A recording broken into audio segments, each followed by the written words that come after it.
Night 1 மணிக்கு வெளியில போனா எப்படி இருக்கும்? நாய் ஒரு பக்கம் துரத்த ஆரம்பிச்சிருச்சு. தீச்சட்டி வர்றதுக்கு நாள் நைட்டு கரகம் வந்துச்சுங்க. ஒரு பக்கம் பாய்ஸும் வைப் பண்ணிட்டு இருந்தாங்க. இந்த வருஷம் தான் நான் இதை ஃபர்ஸ்ட் டைம் பார்க்குறேன். மிட் நைட்ல வர்றதுனால நான் எங்க அம்மா கிட்ட வரவே மாட்டேன் அப்படின்னு சொல்லிட்டு வருஷம் வருஷம் சொல்லிட்டு இருப்பேன். ஆனா இந்த வருஷம் என்னன்னு தெரியல, எனக்கு பார்த்தாகணும் அப்படின்னு தோணுச்சு. ஸோ அப்படியே கிளம்பி போயிட்டேன். இதுக்கு முன்னாடியே சாமியோட கரகம் போயிருச்சா, நான் மிஸ் பண்ணிட்டேன். அப்புறம் நிறைய முளைப்பாரி வந்துச்சு, அதை பார்த்துட்டு இருந்தேன். அதுலயும் ஒரு சில கரகம் வந்துச்சு. ஏன்னு தெரியல, இதெல்லாம் பார்க்கும்போது எனக்கு கண்ணுல இருந்து தண்ணி வந்துச்சு. அதுக்கப்புறம் ஒரு மாதிரி புல்லரிச்சிச்சு. இதுக்கு என்ன ரீசன்னு தெரிஞ்சா மறக்காம கமெண்ட் பண்ணுங்க. அண்ட் அதுக்கப்புறம் செண்ட மேளம்லாம் பயங்கரமா வாசிச்சாங்க. அதுக்கப்புறம் பின்னாடி இந்த சாமி வந்துச்சு பாத்தீங்களா? இதை பார்த்தோன்னே எனக்கு காந்தாரா ஞாபகம் தான் வந்துச்சு. வீடியோல பாக்குறதுக்கே பயமா இருக்குல்ல. லைட் டெக்கரேஷன்லாம் பண்ணி பிரம்மாண்டமா வந்துச்சு. நாங்க கரெக்டா ரோடு வளையிற இடத்துல நின்று பார்த்துட்டு இருந்தோம். இவங்க ஆல்ரெடி வேற பக்கம் சாமி ஆடிட்டு வந்து இங்க டயர்ல நின்றுட்டு இருக்காங்க. அதுக்கப்புறமா தான் சொன்னாங்க இவங்க எல்லாம் செண்ட மேளத்தோட சேர்ந்து வந்த கேரளா சாமிங்க அப்படின்ட்டு.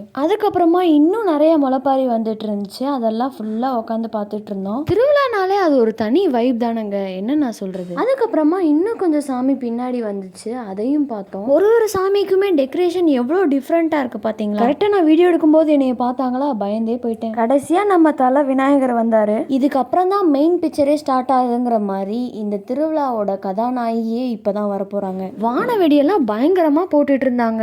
என்னால சாமியை சரியாவே வீடியோ எடுக்க முடியல. சாமி கும்பிடணும் அப்படிங்கிறதுனால வீடியோ ஆஃப் பண்ணிட்டு போய் சாமி கும்பிட்டுட்டு இருந்தேன். திருநீர்லாம் வாங்கி பூசிட்டு கொஞ்ச நேரம் சாமியை நின்று பார்த்துட்டு அப்படியே வீட்டுக்கு கிளம்பியாச்சு. பாத்தீங்களா எவ்வளோ சைலண்டா இருக்குன்னு. திருவிழா வீடியோ பார்ட் 2ல நான் போடுறேன், மறக்காம செக் அவுட் பண்ணி பாருங்க.